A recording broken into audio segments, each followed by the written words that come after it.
From Worldwide Technology, this is the AI Proving Ground podcast.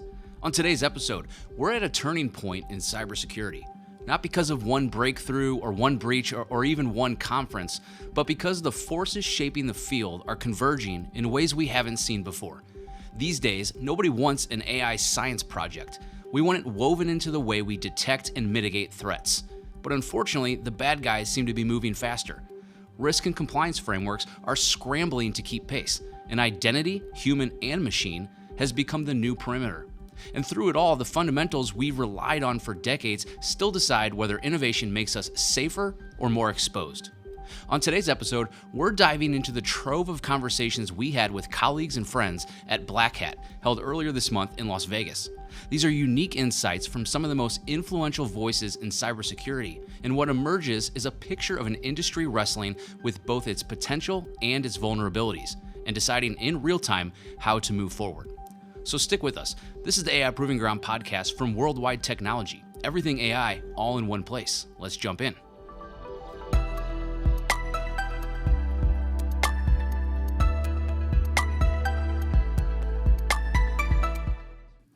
If there was one theme that cut through nearly every conversation at Black Hat this year, it was AI. From keynote stages to booth demos, AI wasn't just in the spotlight, it was the spotlight. Kind of say AI is like oxygen. It's in everything now, right? And it's all around us. Haven't called it the force yet, but I think that might be the first time I said it. But before we even get into the technology itself, WWT's Kate Keene noticed something that went beyond the tech. I love the vibe, I love the community, I love the feeling that I'm getting from this year's show. And yet, the tone was very different from last year. In 2024, AI brought more apprehension than excitement. And this year, there was a noticeable shift. To really understand the stakes, it's worth hearing from leaders who are at the intersection of AI, national security, and critical infrastructure. Jen Easterly, formerly Director of Cybersecurity and Infrastructure Security Agency, summed up the mixed feelings that many brought into this year's conference. I do think it's an incredibly exciting time to be in our field because I do have a lot of optimism about the ability of AI, but to finally get us into a world where ransomware is a shocking anomaly, the fundamental insecurity of software. But if we can get that right, I think we can, have game-changing, transformational impacts on the lives of everybody. Leaders who are talking less about if AI will transform cybersecurity and more about how they can guide that transformation responsibly. Keene was just one voice capturing this change. Here's how she reflected on how the conversation has evolved. Last year at Black Hat, the show felt heavy. I don't know how to put it other than that. Everyone was, the feeling of the show, there was a lot of concern about the future of AI. There was a lot of concern about how the impact of the industry was changing. There was just a lot of concern in general. Yeah. And there was almost a frustration of how are we going to change fast enough to meet up with the pace of tech? And the interesting thing is, a year later, there's almost like an embrace the change moment. There's an excitement that's almost palpable about how we're addressing and leveraging the technology that scared and frustrated us a year ago to address the issues that we're facing today. And I'm loving it. That optimism wasn't blind faith. It came from seeing concrete ways AI could strengthen defenses. Here's Brian Feit, a principal security consultant for AI at WWT. But I'm seeing some really good stuff on how it's going to help, level the field, maybe even level up junior analysts. Maybe the SOC of the future today talk track that we're hearing, agentic support. But it's a lot of AI, and so when you think about what the security posture was before AI, there adds a level of complexity. So while the promise is, I think, warranted. There's a lot of caution. There's, I think, a general optimism that AI doesn't solve everything, but if you're using AI, you can become, a 1x or a 12x human, and I think that's exciting, right? And I think what we're seeing in the innovation space, right, as we're seeing these startups, right, is a startup, which is like one person and things like that. You may not need huge startups anymore, right? I'm the startup. Plus all my AI agents, my friends in agentic do this. Yeah. Someday I'll have a robot to do all the physical stuff. You're going to start seeing innovation happen more rapidly. So I'm optimistic about that. And it's not just about whether AI can see more. It's about what it means for the people who have to respond. Here's SentinelOne's SVP of Global Solution Engineering, Steve Regini. So AI, from the perspective of the attacker, is like top of mind for everyone. Like how do we keep up with it, machine to machine? We can't do it with manpower. You know, traditional SOC analysts are getting overwhelmed with that stuff. Yeah.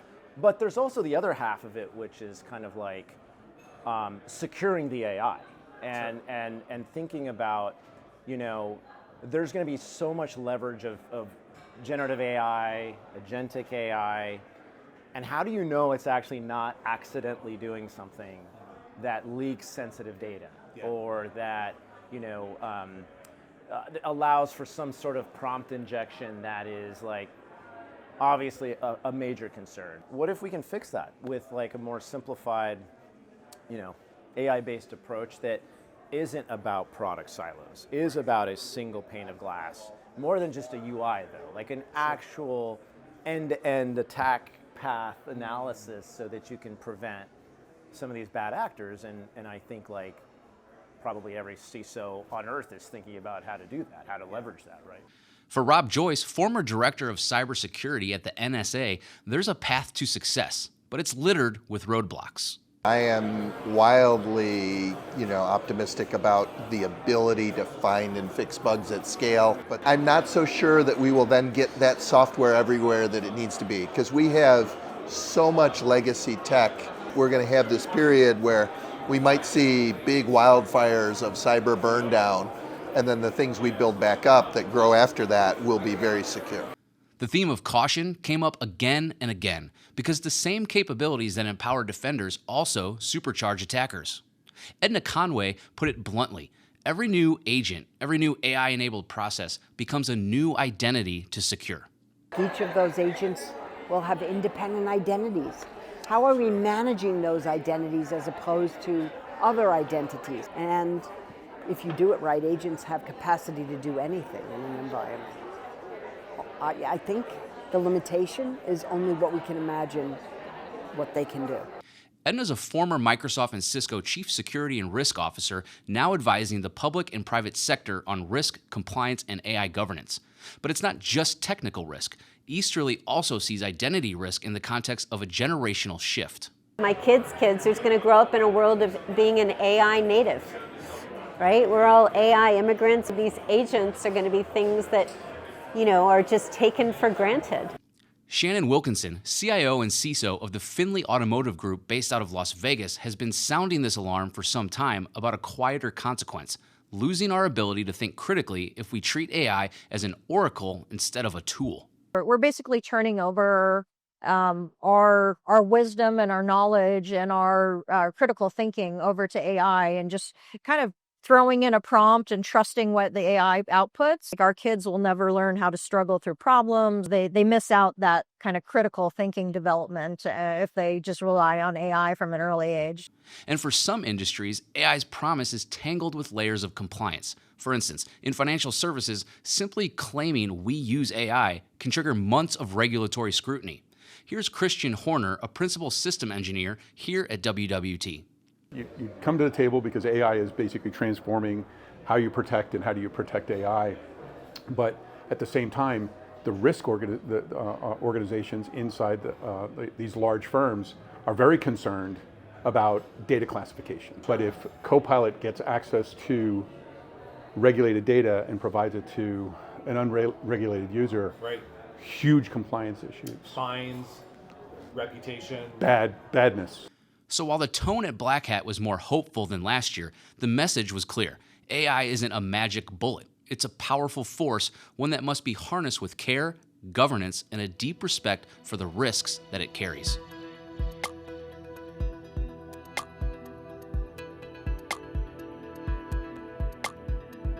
If AI was the headline at Black Hat, risk and governance were the fine print, the details that determine whether the innovation becomes breakthrough or a breach. The conversations here weren't just about what technology can do, they were about whether it should be deployed, how it should be controlled, and who is accountable when things go wrong. Rob Joyce pointed out that governance isn't just about stopping bad things, it's about enabling the good at scale. Everybody's trying to figure out what AI means. Is it a threat? Is it a defensive augmentation? AI is advancing rapidly to be able to find bugs, right? And that's the table stakes to then drive out some of the insecurity. For Christian Horner, working with one of the world's largest financial institutions, these aren't hypothetical questions. AI adoption is directly tied to some of the strictest risk oversight processes in business. What they don't realize is that the fact that they say that there's a AI engine behind the scenes doing work, all of a sudden you say that, and this activity called model risk management gets put into play. And sometimes the solution providers don't realize that they're actually going to have to go through 6 to 12 months worth of inspection. That's the reality for heavily regulated industries. Speed to innovate is always tempered by layers of compliance. Even when AI offers transformative capability, leaders have to map it against existing governance models, and sometimes that means saying not yet. Here's WWT's Brian Fite again, who took a similar long view approach, pointing to the NIST AI risk management framework and the need for structured controls before deployment. The nuances, the dirty dozen as I call them, the NIST 600-1, the AI 12 areas of harm, that's what's different. And that's where I think if the use cases pull those out and the control affinities become very clear, once you accept that, okay, bad things can happen, they probably will happen, let's prepare. When it comes to risk management, success isn't measured by how much AI can detect. For Steve Regini, the SVP over at SentinelOne, it's more about what those detections mean and how they drive action. This isn't just about, how do I reduce the number of alerts? It's also, when I get an alert, it would be really nice to have something that's asking that alert the top 100 questions that an analyst would normally ask it. Yeah. And then also triaging it for the next step in the process. And just that approach allows an analyst to then elevate and not have to be so bogged down, not only in trying to figure out which alert is important, but then what do you do next with that alert? Yeah. And instead having the ability to solve these complex problems, to spend time where they need to spend. And of course, not all risks are about compliance. Some are about fundamentals. Even the most advanced AI capabilities can still crumble without the basics in place. That was according to Robert Geis, a field CISO here at WWT. If you haven't done those fundamentals, a lot of these great things that can be so transformational, frankly, also look like they carry with them additional risk. For example, data governance. If you're going to go expose yourself to AI, you got to have those guardrails up to make sure you're doing this properly. Those guardrails, whether they come from regulators, industry standards, or internal governance, are becoming a defining feature of responsible AI adoption. And as Tanium CIO Eric Gaston reminded us, governance isn't just about ticking boxes. It's about aligning innovation with the way modern businesses actually operate. The problem is it has to follow business, right? So technologies right now that follow businesses, I think we're at a new place right now where companies are really having to be innovative. And I hear it all the time from my customers. They say, we can no longer keep up with the pace of innovation. And they're looking to their vendors and their partners and actually, not only give them the answer, but give them a path. At Black Hat, that path was a recurring theme, one that often required slowing down just enough to make sure the road ahead was clear. Because innovation without governance isn't progress, it's just speed. And in cybersecurity, the speed without control almost always ends in regret. This episode is supported by SentinelOne. SentinelOne offers autonomous endpoint protection to detect and respond to cyber threats swiftly. Secure your endpoints with SentinelOne's AI-driven security platform. If governance sets the rules, the threat landscape tests them. And that battlefield has changed dramatically. We've gone from a world of single, predictable adversary to a crowded arena of state actors, criminal syndicates, and opportunistic hackers, all moving at the machine speed.